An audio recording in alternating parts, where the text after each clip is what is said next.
Hey guys, I hope you guys are doing well. I wanted to go ahead and do a video on some suggestions that I have and just kind of my thoughts and kind of where I'd like to see the game maybe transition to a little bit. Anyways, I put together some slides, some pictures so that I can kind of talk about my thoughts and things like that. All right, first thing I want to talk about is viceroys. So I guess before that, I should say, I think the game can be a little bit more Slay the Spire esque, a little more roguelike esque, and I think um, some of the suggestions that I'm going to give are kind of leaning on that aspect of it. I really like Slay the Spire, and I feel like the developers kind of want to go in a slightly more roguelike fashion, more than just a city builder. And I know that there's a lot of like city builders out there and things like that, and they're kind of trying to push a combination of roguelike and city builder. And I just feel like the city building aspect of it is pretty well done now. I think the buildings are very fun. They're engaging, they're dynamic, they have different recipes and things like that. And obviously, that can be modified and they need to be balanced. But that's like another that's another thing to talk about. So, anyways, I kind of want to talk about the more meta progression, things like that. So the first thing I want to talk about is viceroys. I think one of the things that could be really cool is if when you start a cycle, not just a single map, but a full cycle. So what I'm going to talk about is also like an entire cycle. Okay, so I think that there should be a game mode, maybe separate from what it is right now, or maybe it could be the primary game mode, but basically kind of like in Slay the Spire, where you have like a full campaign that you go through. Another game that I've really gotten into is Across the Obelisk. Been playing that quite a bit lately. But anyways, so in this cycle, right, you're gonna have, let's say, six, five, six, maybe seven settlements total. And in those settlements, you're gonna play as one single viceroy. Okay, you pick a viceroy. I've kind of just thrown up three different ones. Maybe there could be six, one for each race and one for each sex, like a male beaver, female beaver, that kind of thing. So, for instance, if you went with Thorn Oakenshield, the beaver, you would get 50% faster production for metal recipes, but the hostility of the forts increases an additional plus 15 per open glade. And so, for every single map that you play, you're gonna have Thorn as your guy. So you kind of will build out your deck of blueprints and things like that in a way that can maybe utilize this a little bit better in order to win the map in this sort of way. Another thing is that orders that you get will be maybe shifted slightly to favor, you know, Thorin. So, for instance, maybe there won't be as many glade opening options, but there will be more options for making trade goods and things like that. Whereas, let's say you go with Slavius Slytherin, and he's got all camps production is doubled, but you start with an extra camp blueprint, but impatience grows 33% faster. So for him, he kind of wants to open up some more glades. He wants to utilize the camps, and so he will get orders that are a little bit more tuned for that. So, anyways, so it'll kind of go in that fashion. Next thing I want to talk about is going to be the overmap. So I think that the the way that essentially you will move, so the smoldering cities over here on the left, you'll kind of extend out. The other factions will take over some land and things like that, and they'll be trading partners, and that's cool. I think that needs a bit of a rework as well. It's very unengaging. I'd say so many of my games I don't even trade with them. But anyways, that's for another topic. But anyways, what I think would be fun is if each of these glade of like each of these modifiers also affected the type of what is inside of the glade event. So for instance, and this is going to go into kind of what I'm going to talk about later on in this video.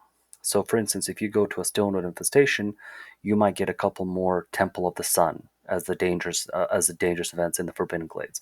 So let's say that a typical Stonewood infestation might come with, let's say, 5 or 6 Forbidden Glades.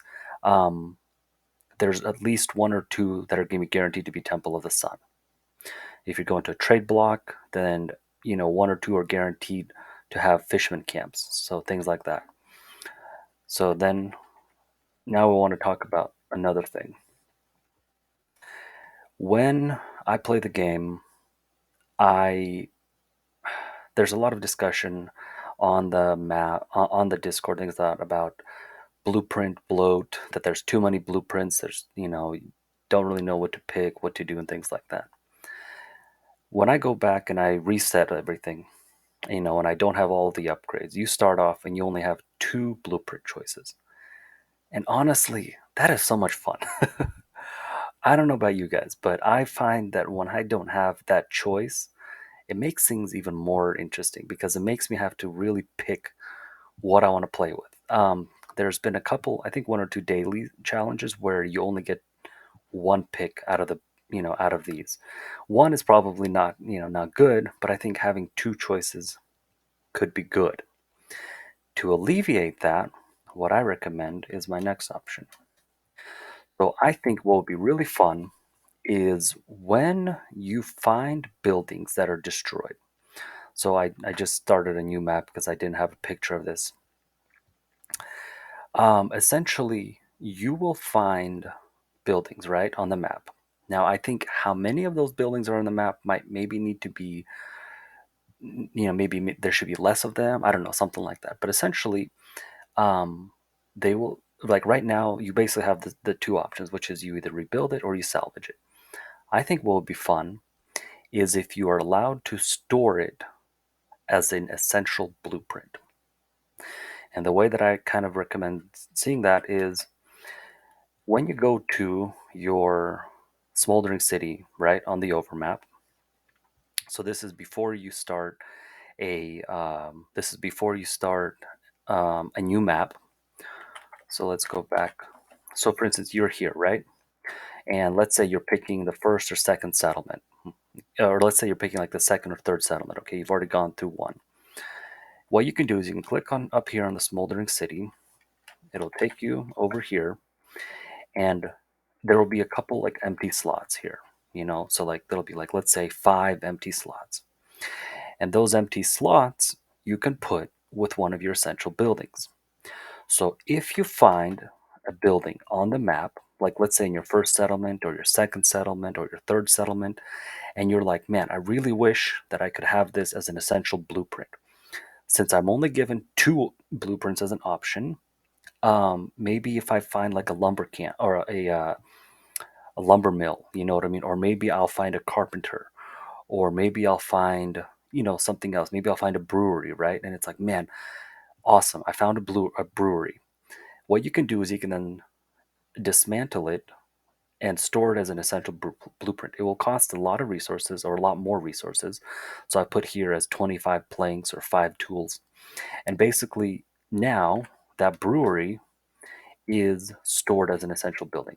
And so you will always be able to have it, which then allows you to build out in more specific ways. So, for instance, let's say you have, so let's say you pick Yennefer of Vangerberg, right, as your viceroy, where all complex food production is 50% faster. And you find a brewery, right? You find a brewery, kind of like a trapper's camp here, and you put it as an essential building. Now you have a brewery, so you can make your mush soup faster and things like that. So that can help you if you have, negative modifiers that essentially make, certain things a little bit more difficult. Well, now you have an essential blueprint that is there for you, and there's going to be a cap. Like, I think having a cap of like 5, for instance, could be really good, really really good. Um, and so that way it engages what you do on one map so that it could carry over to the next map, allowing you to sort of build out a better deck. Okay. What you can also do in this similar sort of vein is, let's say there's another option, right? So let's say, for instance, you get like an alchemist hut or a druid's hut, right? And you're like, oh, I hate this building. I never want to see this building again. There could be a fourth option where it is just it. You will never receive it as a blueprint. So when we go back to discussing, that if you only have two blueprint choices, let's say you open up your first, second, or third map, and you're able to go through, like, let's say, 5 or 6 dangerous or forbidden glades.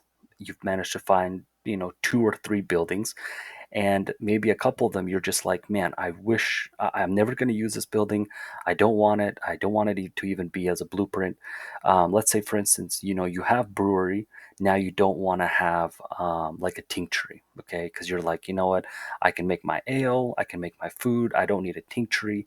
I'm going to find other uses. So if you find a tinctury, you can then burn it, sort of like in Slay the Spire, how you can remove certain cards in shops or in events and things like that. Okay, let's talk a little bit about Slay the Spire. So, by the way, it was, for some reason, I could not take a screenshot just using like Windows keys. I had to actually take, um, I actually had to go into the game and use the Steam F12 for some reason. But anyways, so this is Ascension mode, right? So these are the 12, or these are the 20 different effects that you can get.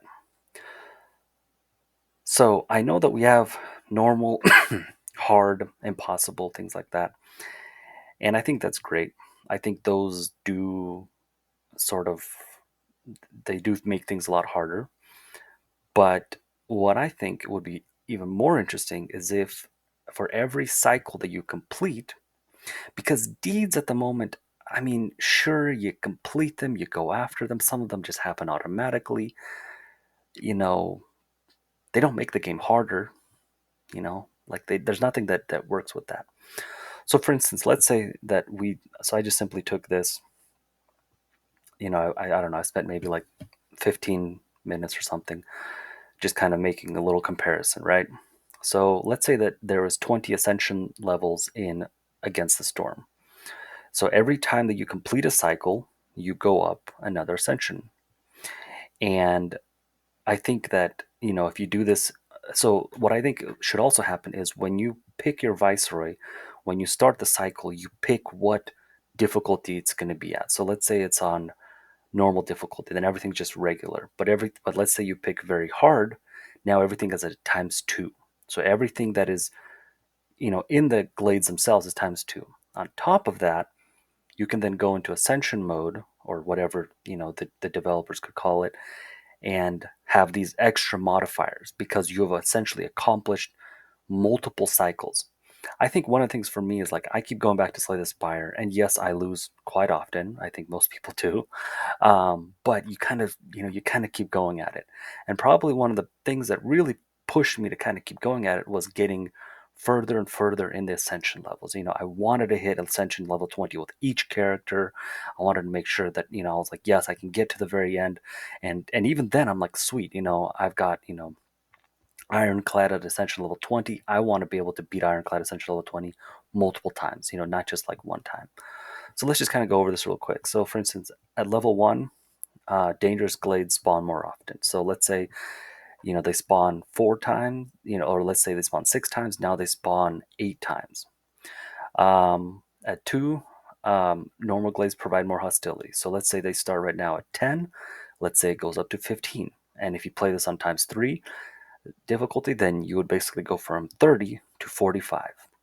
I kind of went over this real quick, and I think, like, for Ascension 3, dangerous glade events, um, I think maybe this one could be like dangerous glades are providing more hostility, and then at level 4, forbidden glades providing more hostility, because I kind of talk about resources a little further down.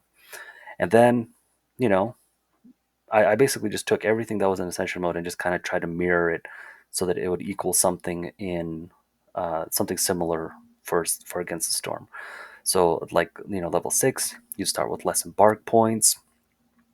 Level 9, you start each map with an additional negative modifier. So let's say you're playing on um, Impossible, where you have 4 additional negative modifiers outside of just the Rising Storm one, or whatever it's called, that's on every single map. Now you have 5 of them, and that's just how it is. You want to play on Ascension mode, you want to be, at level 10, that's what it is. You play at a level 11, you start, you have with one less cornerstone option. So instead of having, let's say, 4 cornerstone options, now you only have 3.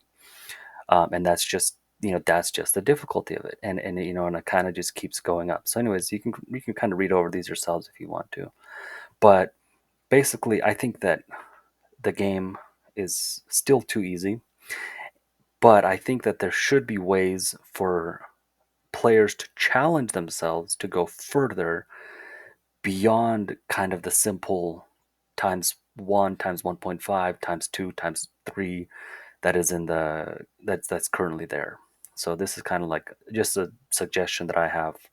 Um, Something like this. This didn't really take me a lot of time, but yeah. Um, Another thing I want to talk about is making the dangerous glade events even more punishing, even more interesting, and really kind of rewarding players in the exploration of the game. So you know, I think I'm going to be getting oh, what is that? The other Beaver game. I just got an email earlier today that it's on sale. I might go try that out. But I've played, like I said, Frostpunk. I've played other city building games. I can't even think of their names right now. I love them. I really do. Surviving Mars is like a really fun one that I really enjoy. Played that just a little bit ago. Um, yeah. Anyways, there's a whole bunch of them, right? But what I think this game does is it provides these dangerous events that are inside the game, inside the map, and at the moment they're just not really engaging. They're kind of just there, and you're kind of like, oh crap, do I have the resources to solve it? Okay, all right, and that's just how it is. Um, and I think it. What I'm going to show here is kind of like ways to help new players sort of deal with it a little bit, but also allow more engaging aspects of it. And I'm not really changing too many things about it, But anyway, so here's kind of my suggestion. So during phase one, there would be like this kind of little phase one right here, and there would be just a simple recipe. Like for instance, for Forgotten Temple of the Sun, one person would go in, they would deposit 5 fabric, and when the timer hits 0, it'll just reset the timer again. So let's say you don't have 30 offerings or 30 incense in order to go to phase two. This is just a way for you to kind of deal with the event. Um, you don't solve it, but you just kind of deal with it until you're able to solve it. So yeah, I think that's kind of a decent way of dealing with it. Again, if you multiply this times 3, so, on a possible, it would require 15 fabric. So currently, right, this requires 15 fabric. And fabric is something that most people can make it. You can make it from a crude workstation, things like that. Then you go to phase two. So now you're ready to start tackling it, right? So now you've either bought offerings or you've made offerings or incense, and you will go in, and now you're going to actually solve it. You go ahead and solve it. And now you've got the third option. Third option is going to be you rebuild the temple. And what that does is requires even more resources. And all of this, let's say, is tripled, right? So, for this one, it required 90 offerings or 90 incense for impossible, which I think is totally doable. Um, I think, I think that. So one of the things that I think this game really needs is a resource dump. Um, by year 5, year 6, year 7, you've got so many people, they're pumping out resources, they're doing so many things, and it's kind of like, what do I do with it, right? And I think solving these kind of glade events, doing these kind of things is really a fun way of sort of utilizing all those resources, doing all of that. Because at the end of, like, yes, it's fun, it's interesting making your people happy, but this is a roguelike. Like, I don't care about my people being happy. You know what I mean? Like this is tough time. This is tough stuff. Like we've got to go and solve things. So I put in here you receive a sun token. So I'm going to talk about tokens and what I think this game could kind of do. So essentially, once you've solved this, so let's say at Impossible, this required like 120 bricks, 150 offerings, and 30 tools. So now you've solved this. You'll receive a sun token and you receive this recipe. And this recipe is you can, so I think that even now, even before any of this is suggested, I think the devs should definitely make it so that all of the buildings, like the fisherman's camp, you know, the open vault, I think those things should stay. I don't like that they disappear. I think it would be a lot more interesting if they actually stayed on the map. They're pretty. I think the developers made a beautiful, uh, image. You know, the whatever it's called, the item that is there, the object. Um, and I wish they would stay. But anyways, okay, that's a little aside. So anyway, so there'd be an additional recipe that you could do, and that one would be if you give it 10 incense or 10 offerings, then for 5 minutes, all of the people that are affected by religion get an additional 4 resolve, or it could be 2 or something like that. And then for I made another one, an example. So this is like, for instance, if you get into the drainage mole, so you would have the same thing. You come upon the drainage mole and you deal with a threat. So the first one is, you give them 10 clay or 10 stone, and this will temporarily reset the timer. If you can't solve the actual event by itself, you can send this in, and they will essentially be able to deal with it, and kind of put it off until you're actually able to solve it. And then if you want to solve it, then you need 2 people, and it's going to require 40 training gear and 15 tools and 15 meat, or for this, and this would take some time, and then that would basically, they kill the mole, right? And so now the mole is dead, and now there's one, and now they can go on to the final effect, right? So the final effect is they can mine the mole hole, and so this would require even more resources. So at impossible, this would be, let's say, 75 planks, 75 bricks, 45 tools. Just massive amount of resources.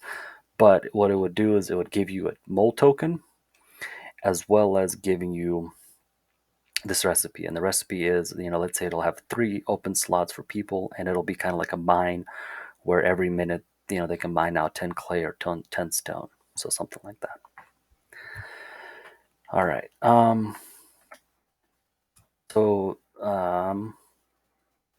I think that, and I think I wanted to actually have this slide be a little bit earlier.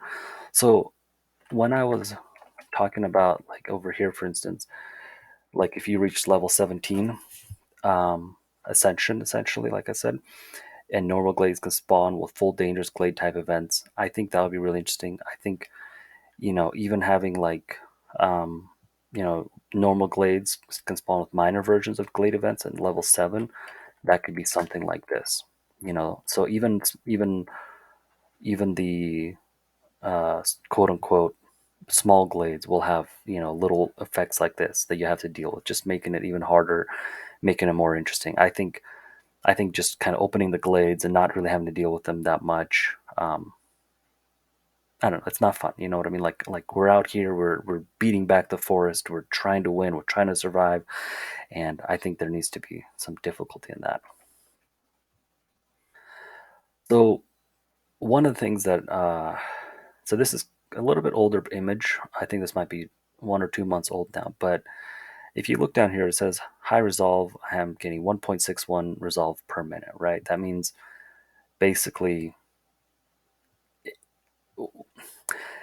I think for people that have sort of kind of gotten the hang of the game and understood, which buildings are good, um, how to get resolve, how to satisfy people, and make sure they get what they need, whether it's through. I know there's some players that really don't like services, and they really like to just cook food and different kinds of foods and things like that.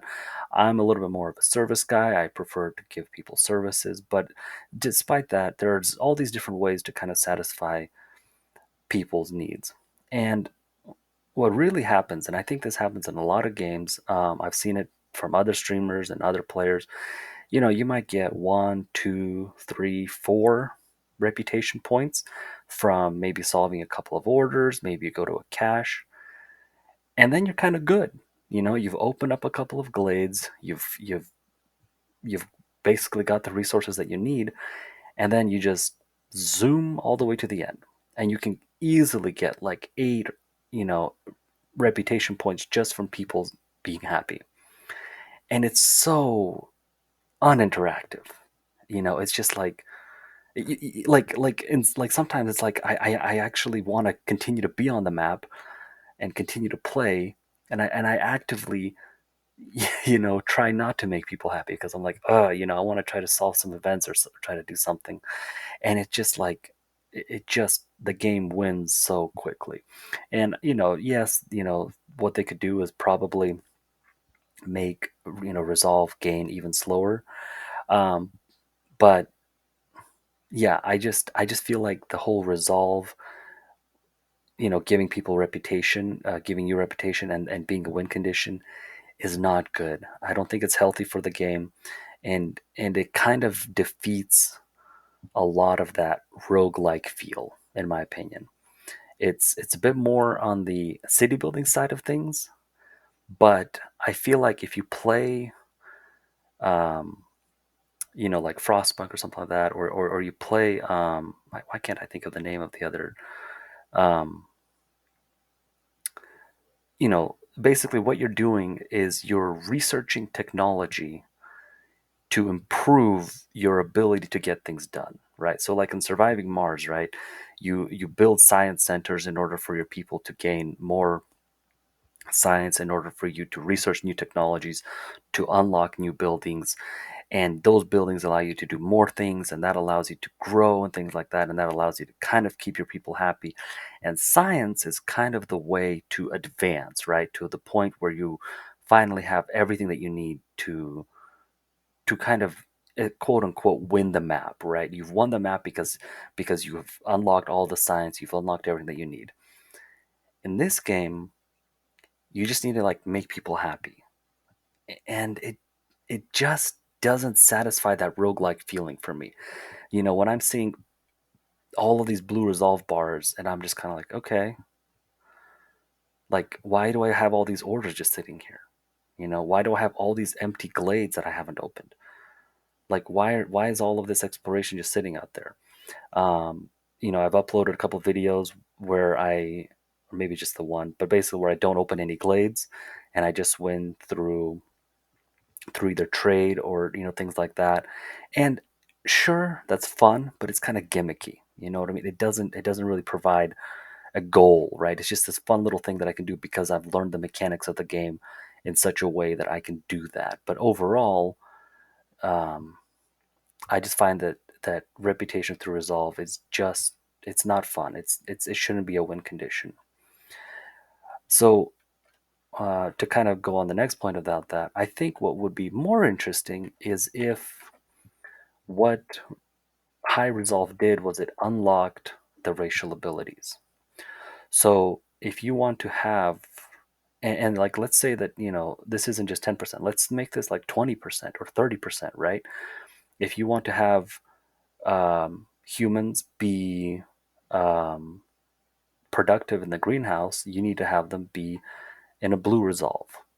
Um, Maybe kind of in a weird way, but like if you want to have beavers be happy in a certain building, then they already have to be happy to a certain degree, so it kind of builds on itself or something like that. But essentially, I think that it would be more fun if this sort of thing happened.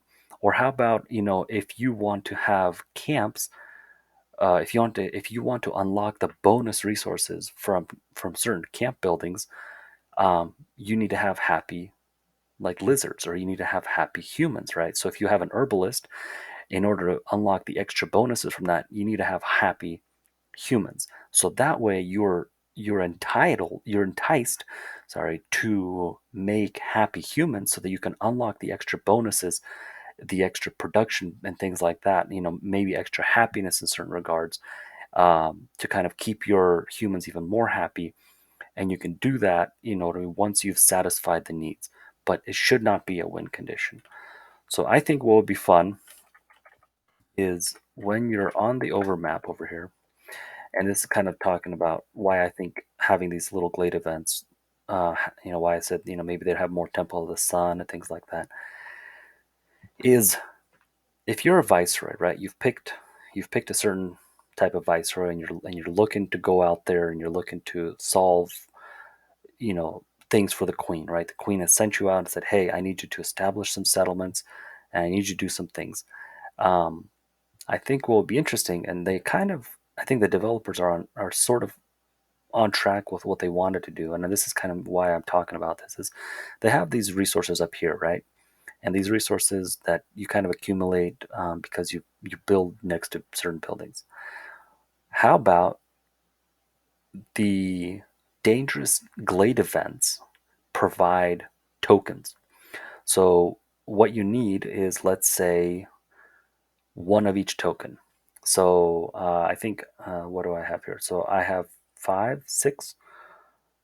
So I have here six written down. So I have Temple of the Sun, Ancient Graveyard, Dark Portal, Fisherman's Camp, Open Vault, and the Mole. So six of them. I might be missing one or two, but essentially, let's say that you have to go and you have to open up these forbidden glades. You have to solve these events, and in the process of that, you have to build out your city. You have to make your people happy, and basically, you know, you will you can unlock new buildings. So for instance, like let's say you know that you're gonna need um, fishermen's camps and open vaults, right? You still have to get to those two, and you know that those buildings require manuscripts. I'm just throwing this, again, but let's just pretend, right? So what you do is, let's say you find a scribe or a building that creates manuscripts, and you're like, yes, awesome, I have this building, I want to make it as an essential building. So you dismantle it, you put it in one of your essential building slots, then you go out here and and in your next settlement, which might be, let's say, like your fourth or fifth city, you settle, next to a trade block modifier, and so that you can utilize the you know that essential building. You can solve the fisherman camp, you can get that done, and you kind of feel like you're solving puzzles both on the overmap, on this map, as well as making your people happy and keeping them satisfied. And I think that would be a lot more fun. I think if i think if you make, like, let's say, um, I think that if the win condition is you just complete orders, so every single map, you have, let's say, 10 orders, right? Doesn't matter what difficulty you're on, but you have 10 orders. 10 orders, and you have the whole time that the Queen's Impatience is going up, right? So each time the Queen's Impatience goes up, every time you solve an order, the Queen's Impatience drops, by 1 point. But once it reaches 10, or once it reaches the top, then that's it. You know what I mean? And that's kind of your timer. In a way, the game already does this. Every time that you solve an order, like if you're playing on normal difficulty and you have, I think it's 12 orders, you could play the whole map where the only way you win is just completing orders. I actually find it's kind of hard because oftentimes, like I said, it's so easy to get resolved that oftentimes I will just, if I play on like normal, I will get so many points from resolve that I don't even have time to complete orders. You know what I mean? And I really think that having the game be where you complete orders and that's how you win out a map. You have this timer with the Queen's Impatience where she's from a lore perspective, it makes complete sense to me. She's like, hey, I'm sending you to this, to this Royal Woodlands area. I want you to, here are the orders that you've gotten from the envoy. Solve them. Solve every single one of them, and every and the patients will keep going up until you solve them. And this whole aspect of having people happy and doing all of this, I just find really ruins it for me. It really does. It's just kind of like, oh, I have to do this. And I think playing without orders for the last couple of um, dailies, it is fun. It's fun to play without orders, but it really kind of shows how gimmicky it is in a way, and it kind of shows that, to me personally, that if orders were more complicated, it's maybe ramped up just a little bit more, they really could be a lot of fun. it could be a lot of fun to get an order where you have to get 20 humans. So you have to find ways to try to get humans and make them happy. You know, Instead of 50 leisure, make it 150 leisure. So you have to satisfy leisure 150 times. Okay, well that's going to take some time. The Queen's Impatience keeps growing. You got to find ways to get that and things like that. Instead of 18 pack of crops, maybe it's 60 pack of crops. You know what I mean? Like 18 pack of crops, so easy to make. At the basic level, right? It takes each recipe at a makeshift post makes 2 pack of crops, which means you have to make the recipe 9 times. It's 6 mushrooms per each one, so 9 times 6 is 54. So like this recipe right here requires 54 mushrooms. It is so easy to get 54 mushrooms, and so yeah, you know what I mean, or 54 um, grain, or whatever, you know what I mean. And so yeah, I think if the orders were ramped up a bit, if they were made a bit harder, um, and orders was the way to win, it would really kind of push folks to be like, okay, I need to find farmland for this. So you go and explore glades. Let's say that one of the orders is you got to open 10 glades. Well, that's what you got to do. You got to go open 10 glades, and it stops this whole, like, oh, okay, I'm just gonna kind of get my manufacturing going and then win and be done with it. So yeah. Anyways, those are my thoughts on that. I'd love to hear what you guys think. But yeah, I think this video has already been pretty long.